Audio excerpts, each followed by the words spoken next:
Because if you don't have an opposition, you will effectively then end up in a state where you've got a democratically elected dictatorship because of a grand coalition. And that has many risks for South Africans. Let us not make these mistakes, because the error that Zimbabwe made in 2007 was to create this GNU. And look where Zimbabwe is at. Yeah. Let us learn from other countries and do the right things here. So in what Mmusi Maimane seems to be describing as a democratically elected dictatorship, Mmusi Maimane is actually blasting some of the procedures that are being carried around and upon by this GNU, the Government of National Unity, and the negotiations that are actually going on in the formation of the Government of National Unity. And how is it similar or different from the Government of National Unity that was formed by Nelson Mandela in 1994? Let's listen to the complaint Mmusi Maimane has against President Ramaphosa, the ANC, and the Government of National Unity, and I'll be back for some really interesting analysis on what the possibilities of having a democratically elected dictatorship seems or looks like. Yeah, Mmusi, so there's about a week left, just about, for all these negotiations to happen and to conclude. Do you trust that we will be able to reach some sort of clarity as a country about what direction we're going in? Or do you think that these negotiations, because it's a grand coalition as you describe it, these negotiations may become protracted? No, and that's why I think the process as we've outlined gives us the easiest pathway to achieve that. Because you have an opportunity now to do two things: harmonize many of the manifestos. That is a work that can be done through sufficient research to achieve, perhaps, if you like, the 10 or 15 objectives that the 7th administration must come up with. Secondly, to stress test those against the Constitution so that no one wants to do things that are illegal. For example, you can't say you are going to forego the fight against corruption as an argument. And then thirdly, so that when members of parliament are sworn in on the 18th, hopefully, because the 17th is a public holiday, is for them to be able to say, we swear an oath to a constitution that we've now said the plan for the 7th administration sits thereof. So that when we walk out of the 18th, even if there could be protracted conversations about what legal processes are undertaken from there, what budgets are passed, we're at least clear what the nature of the plan is. The other point I want to make, Oliver, which is absolutely crucial, you will make a grand mistake by creating a government of national unity that is without opposition. When I speak on behalf of BOSA, we've made it very clear that we are coming to Parliament. The mandate the South Africans have given us is to say, go and enforce a vision of building one South Africa, hold the government to account because we don't have a majority, ensure that where the government does the right things, now we don't know what those right things are because we haven't had this conversation, you support, but when they do things that are wrong, you hold them to account. Because if you don't have an opposition, you will effectively then end up in a state where you've got a democratically elected dictatorship because of a grand coalition. And that has many risks for South Africans. Let us not make these mistakes, because the error that Zimbabwe made in 2007 was to create this GNU. And look where Zimbabwe is at. Yeah. Let us learn from other countries and do the right things here. Mmusi, we've seen in several instances in South Africa where parties, especially the bigger parties in a negotiating pot, were not able to trust each other and trust each other with power and not be able to find each other. And so they typically hand the reins to a neutral, a neutral political actor. In the city of Johannesburg, at some point it was Al Jama. In fact, it is Al Jama. In Nelson Mandela Bay, it was at some point the UDM. And these sort of compromises do sort of happen. If we're unable to form a government where the other parties can't find each other and they all feel like they're not going to get what they want, what is your thinking around such a compromise where you give the executive to a smaller party, you give the legislature or at least the speaker seats to another smaller party, and have a band of parties with less skin in the game, so to speak, be the sort of mediators between the bigger political parties? Yeah, I think that is an option that is available in this instance. The only caveat I would put is, let's not apply simply just the principle of neutral player. You know, the African Union in some ways is structured in a similar way, where the smaller countries have a voice where they can lead in the African Union so as to produce that sense of neutrality. But competence, we are not discussing here a situation where we could end up just saying, for compromise sake, let's just hand it to a small party. And you could end up with the person of the president or the person of finance ministry who hasn't got the requisite competence to represent our country. It is crucial that if you are to achieve that mandate be clarified, competence be put on the table, that person would uphold what would be, and I want to stress this again, Oliver, what would be an agreed upon plan? Because State of the Nation is merely a reflection or a tabling of that plan and the annual review thereof. And if we don't have that sort of plan, you are going to end up in a scenario where voters can't hold citizens to account, and ultimately you end up with governing worse. And we mustn't forget that we've come through a treacherous 15 years. We are unemployed, we have no lights, there are so many issues that this country faces. The last thing we need is to be able to end up in a scenario as to impart what is going on in Johannesburg as we sit here today. So this is an important, delicate thing about adequate leadership that can take this country forward and uphold that plan going to ensure that the 60 million South Africans can prosper through it. Just lastly, Mmusi, if a government of national unity doesn't come about, some other model through some process of elimination may come about. One of the modalities is potentially, in what looks like a government of national unity, with just a lot more friction, is a minority government. In that instance, or even in the instance that a government of national unity does come about, do you believe that all participating parties in such a grand coalition agreement should have representation in cabinet? No. Well, I think there's two routes here. We can either go the ANC's formulation of the GNU. We can also look at a grand opposition that puts the ANC in opposition. That's an option because 60% of South Africans took a different view on this issue. That can be a conversation. But to the third bit is about ensuring that whatever happens, you look at both aspects.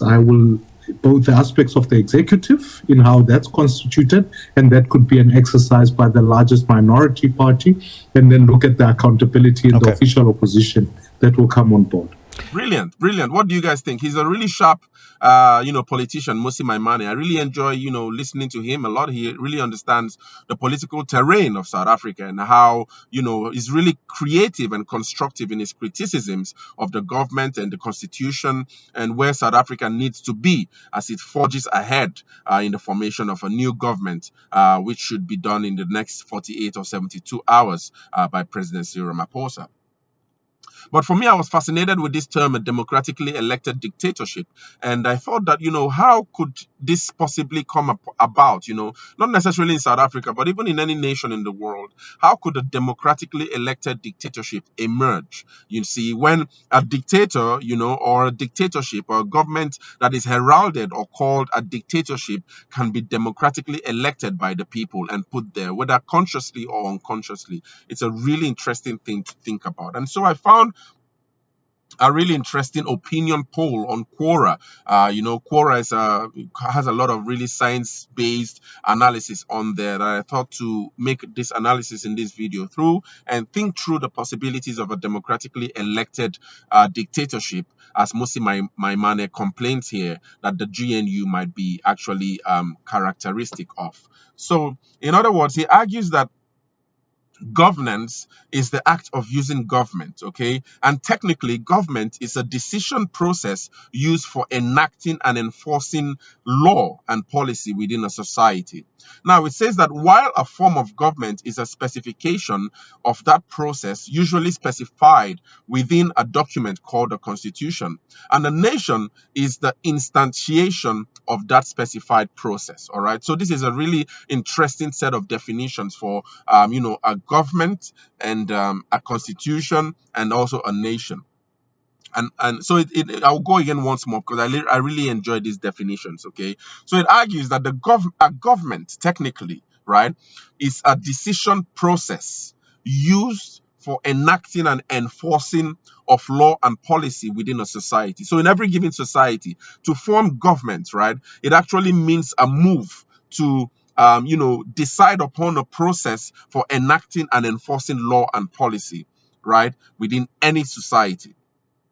Okay, so it also speaks about that a form of government is a specification of that process. So as long as that society has decided on a process to really enact law and order within a society, then the choice of the form of the government, is actually a specification of that process of deciding that, okay, yes, now this society needs laws and policies to govern its evolution, as a society. And it says that this form of government is usually specified within what the document is called a constitution. We know that Mmusi Maimane speaks a lot about the constitution of South Africa. We know that the MK party's Jacob Zuma speaks about the abolition of the constitution of South Africa, because he claims that the constitution of South Africa is based on Roman Dutch law, and that should be repealed to allow more indigeneity in the constitution. So these are kind of like the analysis of what a government represents and how the government morphs and formulates, what a society represents to a people within a geographical space. Okay.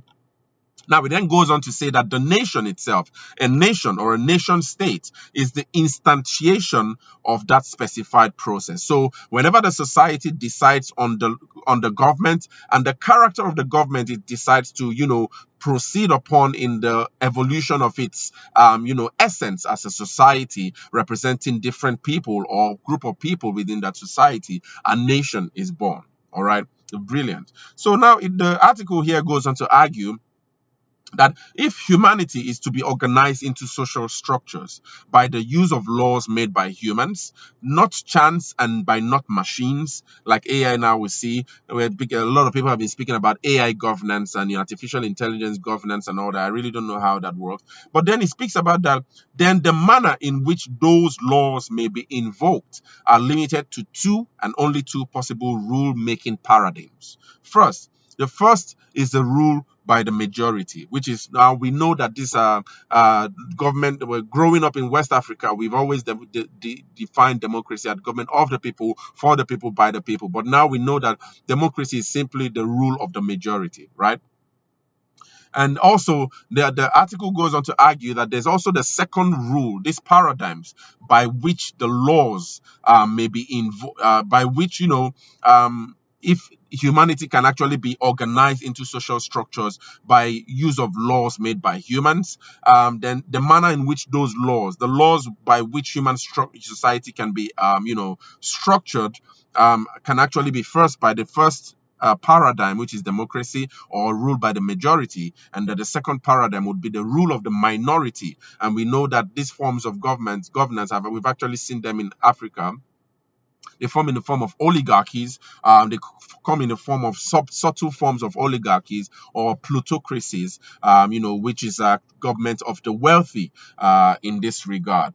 And they've also been military coups, which actually, have not actually substantiated themselves as a form or a paradigm of governance in Africa yet, because every military coup has its own form of thinking and consciousness is actually framed as a temporary incursion of an abused state of either majority or minority rule that sets the pace for the entrance or the reintroduction of one or two of these, or one of these paradigms of governance within any given society. All right.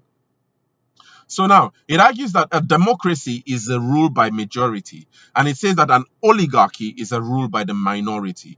Now it also argues that it actually argues that the determination for the form of government is actually done by examining the process by which decisions are made that enact and enforce the law and policy in a society, and not by examination of a process which decides who will make those decisions, which is a separate matter. All right.